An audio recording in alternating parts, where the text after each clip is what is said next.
Hey everyone, Dr. Alex Ritza here, and today what I want to do is talk to you guys about the 5 best drills and exercises that you can do from your own home that is going to strengthen your back and your spine.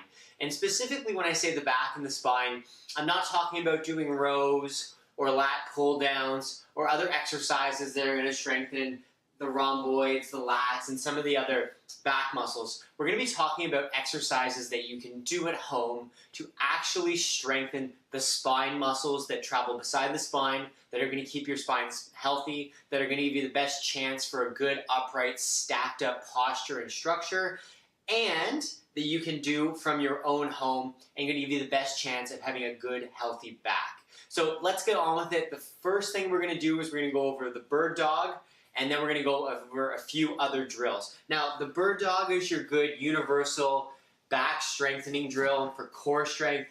It is simple, but it works. And again, for this drill, what we do, we get down into our tabletop position, and we're just going to keep it basic today. We want to make sure we're pressing up through the hands, knees are underneath the hips, the core is nice and stable, and we can do a few modifications, but the one that I really like, obviously, is when the arm and the leg go out diagonally from each other. If you find this too challenging, then what you can do is just focus on one arm or one leg.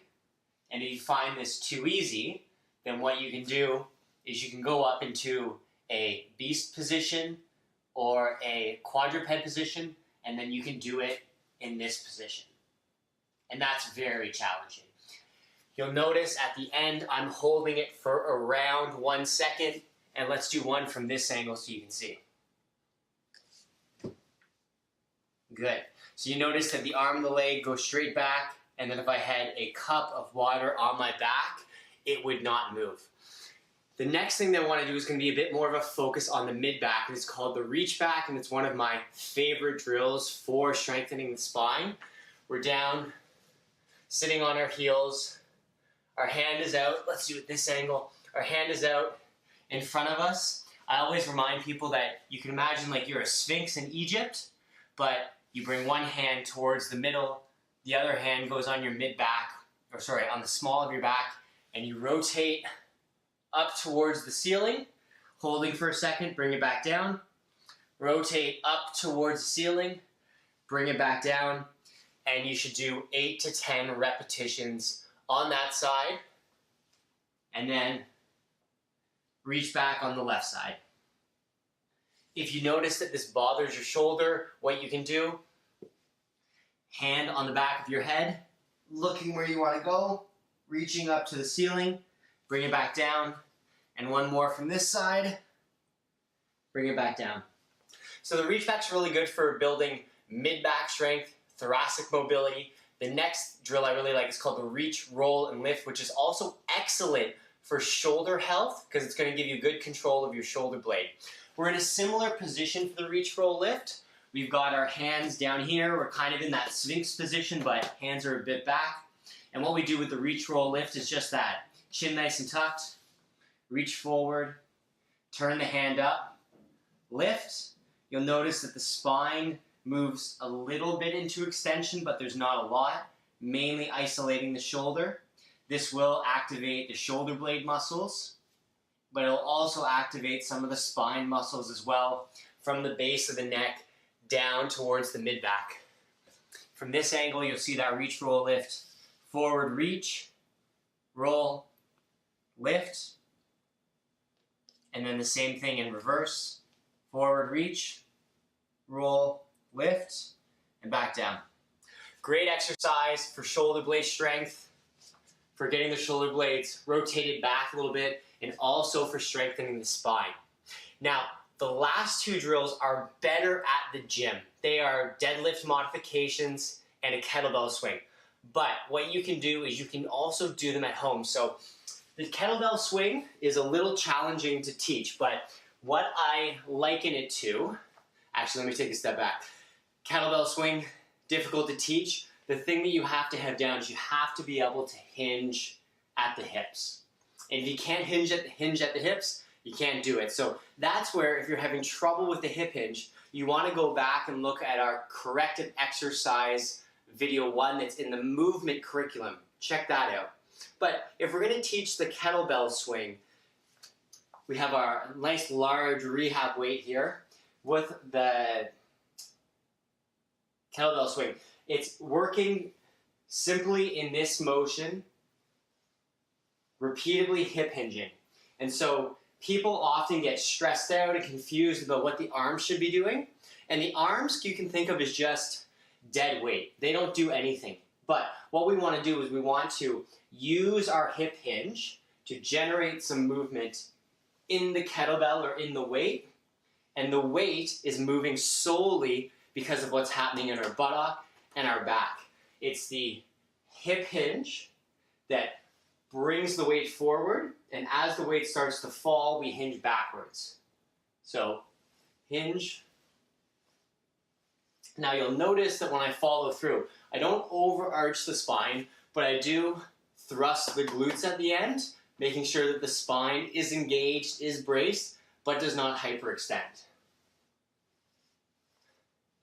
And that how high the weight or the kettlebell gets only depends on how much momentum I can generate by how hard I thrust. So one thing you'll notice is if you practice this at the gym, if you use a light weight, you can really get it going quite high. But if you use a really heavy weight, you'll use the same amount of force through the swing, but it might not go as high because the weight is heavier. It's tougher to generate momentum. Now, if you don't have any weights at home, any big bad boys like that, what you can do is you can take a resistance band, which is a little bit easier to acquire, step on it nice and wide, grab nice and low so there's some resistance, and it's the same motion. Now, you won't get as much of a swing here, but it will help strengthen the spine. And on this one, you can add a little bit more of a lift. That will strengthen through the lower traps and through the low spine. You'll see from this angle.